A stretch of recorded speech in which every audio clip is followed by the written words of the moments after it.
രൗദ്രതാണ്ഡവം. രചന അവതരണം നന്ദു അച്ചു കൃഷ്ണ. പാർത്ഥ! ഉറക്കെ ഒരു ശബ്ദം തളത്തിൽ കേട്ടു. അത്രയും ദൂരെയായിട്ടും രാവണന്റെ ഒച്ചയെടുത്തുള്ള ശബ്ദം കേട്ടതും പെണ്ണ് പിടഞ്ഞുകൊണ്ട് അങ്ങോട്ട് നോക്കി. പാർത്ഥ! തൊണ്ട ഈറി വിളിക്കുന്ന കേട്ടില്ലേ? ചെന്നാ രാവണന്റെ ഉള്ളിലേക്ക് കയറി ഇരുന്നു കൊടുക്ക്. മുഴുവനെ തിന്നട്ടെ ഇയാളെ. ഒരാനെ പുഴുയും കൊണ്ട് കൊടുത്താലും തിന്നാനുള്ള വയറുണ്ട് ആ രാക്ഷസന്. പാർത്ഥനെ തള്ളിപ്പിടിച്ച് പുറത്തേക്ക് പറഞ്ഞു വിടുന്നതിനിടയിൽ പെണ്ണ് പിന്നെയും ഞൊടിഞ്ഞു. മോളെ! അവൻ പോയെന്ന് കണ്ടതും ദേവമ്മ സിദ്ധിക്ക് നേരെ തിരിഞ്ഞു വിളിച്ചു. പെണ്ണ് പിണങ്ങി നിൽക്കുന്നത് കൊണ്ട് ഒന്ന് മൂളുക മാത്രമാണ് ചെയ്തത്. കുറച്ച് ദേഷ്യവും വാശിയും ഉണ്ടെന്നേ ഉള്ളു മോളെ. ശരിക്കും അവൻ ആള് പാവമാ. അവളുടെ മുഖത്തൂടെ കൈ തടവി അമ്മ ചേർത്ത് പിടിച്ചതും പെണ്ണ് കണ്ണും മിഴിച്ചവരെ നോക്കി. നീ എന്താ മോളെ ഇങ്ങനെ നോക്കുന്നേ? അല്ല, ദേവമ്മയ്ക്ക് ഒരു മോനല്ലേ ഉള്ളൂ. അല്ലാതെ ഞാൻ അറിയാതെ വേറെ മകനൊന്നുമില്ലല്ലോ. സിദ്ധി, നീ എന്തൊക്കെയാ കൊച്ചെ ദേവകുഞ്ഞിനോട് ചോദിക്കുന്നേ? നിനക്ക് നല്ല രണ്ടടിയുടെ കുറവുണ്ട് കേട്ടോ. അവളുടെ തോളിൽ അത്യാവശ്യം വേദനിക്കുന്ന രീതിയിൽ അടിച്ചുകൊണ്ട് കല്യാണിയമ്മ ദേഷ്യപ്പെട്ടു. ശോ, കൊച്ചിനെ ചുമ്മാ തല്ലാതെ. കല്യാണിയമ്മ അപ്പുറത്തെന്തെങ്കിലും ജോലി ഉണ്ടെങ്കിൽ പോയി ചെയ്തോ. ഇതിപ്പോ ഞാനും ഇവളും തമ്മിലുള്ള കാര്യമല്ലേ, അത് ഞങ്ങൾ തന്നെ അങ്ങ് തീർത്തോളാം. അവളെ അടിച്ചത് ഇഷ്ടപ്പെടാതെ ദേവമ്മ അങ്ങനെ പറഞ്ഞതും കല്യാണിയമ്മ അവളെ നോക്കി പേടിപ്പിച്ചിട്ട് അപ്പുറത്തേക്ക് പോയി. ഈ ദുഷ്ടൻ ഇവിടെ കാലെടുത്ത് വെച്ചത് എനിക്ക് ശനിയായിട്ടാ. വന്നതിൽ പിന്നെ എനിക്കൊക്കത്തിനും അടിയും പിച്ചും മാത്രമേ ഉള്ളൂ. കൈയും തടവിക്കൊണ്ട് പെണ്ണ് ദേവമ്മയെ നോക്കി മുഖം വീർപ്പിച്ചു. പോട്ടടി കൊച്ചെ, കല്യാണിയമ്മ അറിയാതെ അടിച്ചതല്ലേ, നീ അങ്ങ് ക്ഷമിക്ക്. ഓവ്, ഈ വീട്ടിലിപ്പോ എല്ലാരും ഒക്കെ ചെയ്യണത് അറിയാതെയാണ്. പക്ഷെ എല്ലാവരുടെയും ഈ അറിയാതെ നിക്കിട്ടാ വരുന്നതെന്ന് മാത്രം. പെണ്ണ് അവരെ നോക്കി മുഖം തിരിച്ചു. പോട്ടടി മോളെ, ഇതൊക്കെ കല്യാണിയമ്മയുടെ സ്നേഹമായിട്ട് കണ്ടാൽ മതി. ഓവ, ഈ ജാതി മൂന്നാല് സ്നേഹം ഞാൻ ദേവമ്മയ്ക്കൂടെ ഇമ്മിണി തരട്ടെ, അപ്പം മനസ്സിലാവും ഇജാതി സ്നേഹം ഒരിക്കലും വേണ്ടായിരുന്നൂന്ന്. പെണ്ണ് മുഖം കൂർപ്പിച്ചതും ദേവമ്മയ്ക്ക് ചിരിയാണ് വന്നത്. അതെ, ഇവിടെ നിന്ന് ചിരിച്ചോ, ഞാൻ പോവാ. പിന്നെ കുറച്ചു മുന്നേ ഞാൻ ചോദിച്ചത് സീരിയസ് ആയിട്ടാട്ടോ. എന്ത്? അല്ല, ദേവമ്മയ്ക്ക് വേറെ മോനുണ്ടോന്നേ? സംശയം പോലെ അവരുടെ പുരികം ഒന്നുയർന്നു. അല്ല, കുറച്ചു മുന്നേ പറയുന്നത് കേട്ടു എന്റെ മോൻ പാവമാണെന്ന്. ആ പുറത്തിരിക്കുന്ന കാട്ടാളനെ പറ്റിയാ ദേവമ്മ അങ്ങനെ പറഞ്ഞതെങ്കിൽ സത്യമായിട്ടും ദേവമ്മയുടെ കണ്ണ് പൊട്ടിപ്പോവും. കാരണം അജാതി കൊള്ള. എടി കുരുത്തം കേട്ടതേ, എന്റെ മോനെ കാട്ടാളനാക്കുന്നോ നീ? ദേവമ്മ ചിരിയോടെ തല്ലാൻ കൈയോങ്ങിയതും അവൾ അടുക്കള ഭാഗത്തേക്ക് തിരിഞ്ഞോടി. അതെ, എന്നെ വിളിക്കുന്ന ഈ പേരും അമ്മയുടെ മോനെ ചേരൂ. കുരുത്തം കേട്ട രാവണൻ. നല്ല ചേർച്ചയുണ്ടാവും ആൾക്ക്.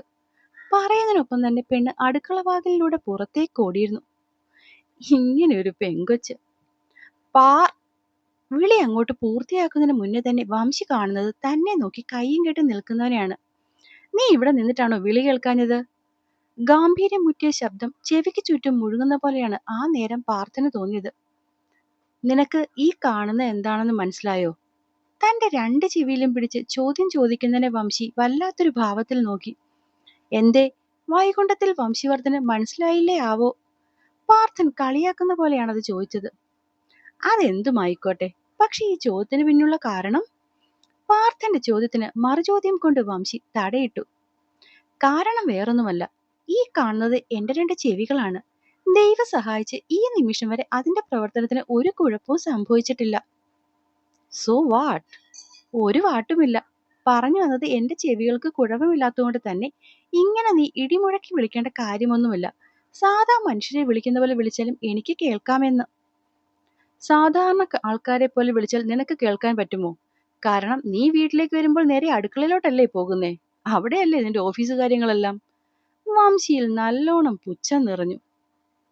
എടാ, എന്റെ ഓഫീസ് കാര്യങ്ങളെല്ലാം ഞാൻ കൃത്യമായി ചെയ്യാറുണ്ട്. അതിന്റെ അപ്ഡേറ്റ് നിനക്ക് തരാറുമുണ്ട്. പിന്നെ ഇവിടെ വരുമ്പോൾ ഞാൻ നേരെ അടുക്കളയിലേക്ക് പോകുന്നത്. കോളേജ് ഇല്ലാത്ത ദിവസങ്ങളിൽ മിക്കവാറും ആ കാന്താരി അവിടെയായിരിക്കും.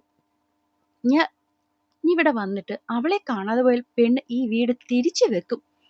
ഒരുപാട് സന്തോഷത്തോടെ വാത്സല്യം നിറഞ്ഞവളുടെ കുറുമ്പുകൾ ആലോചിച്ചിരിക്കുന്നവനെ കണ്ടതും വംശിക്ക് പേരുവരിൽ നിന്നും അങ്ങ് വിറഞ്ഞു കയറി. അതെ പാർത്ഥ, ഒരു ഉപദേശം ഞാൻ നിനക്ക് വെറുതെ തരാം. നിർത്തേണ്ടവരെ നിർത്തേണ്ട സ്ഥാനത്ത് വേണം നിർത്താൻ. ആ പെണ്ണ് ഇവിടുത്തെ വെറും വേലക്കാരിയാണ്. അത് മറിഞ്ഞിട്ട് അവൾ എന്റെ പെങ്ങളാണ്, കൂടപ്പിറപ്പാണ് എന്നൊക്കെ പറഞ്ഞു നടക്കുന്നത് ശരിക്കും പറഞ്ഞാൽ വട്ടാണ്. വെറുതെ സില്ലി സെന്റിമെന്റ്സ്. ചെറിയൊന്ന് കൂട്ടിക്കൊണ്ട് അവൻ പാർത്ഥൻ കൊണ്ടുവച്ച ഫയലിലെ ഓരോ പേജായും മറിക്കാൻ തുടങ്ങി.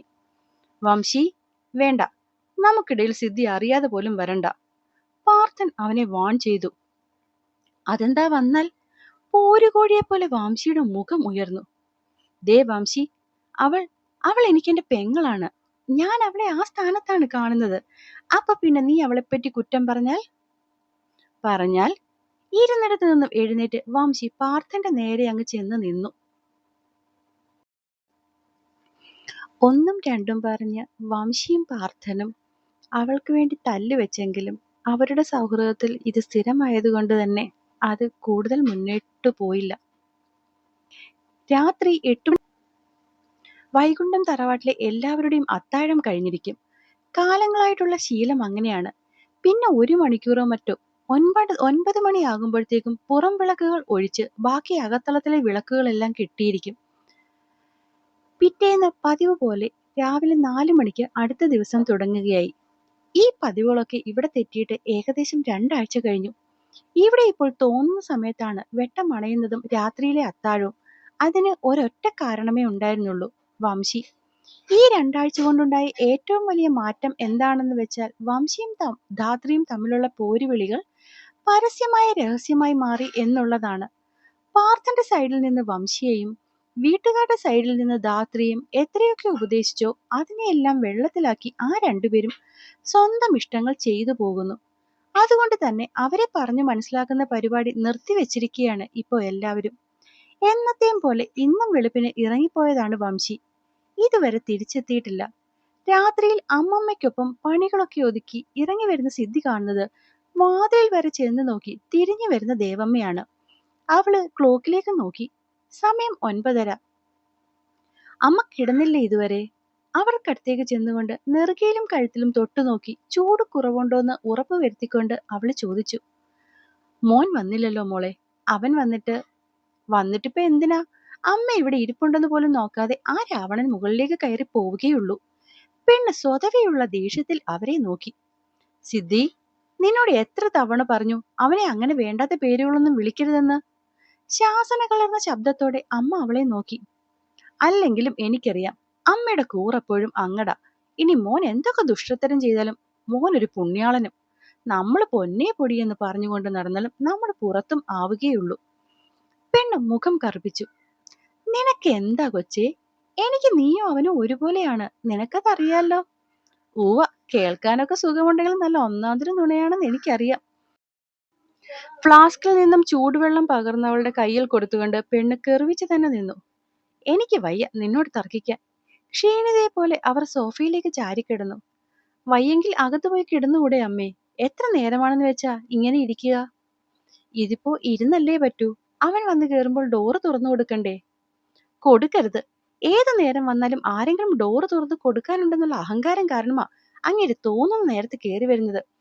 അമ്മ ഒരു 2 ദിവസം വാതിൽ തുറന്നു കൊടുക്കാതിരിക്കാൻ നോക്ക്. അമ്മയുടെ മോനെ വഴിക്ക് വരും. ആര്? വംശിയോ?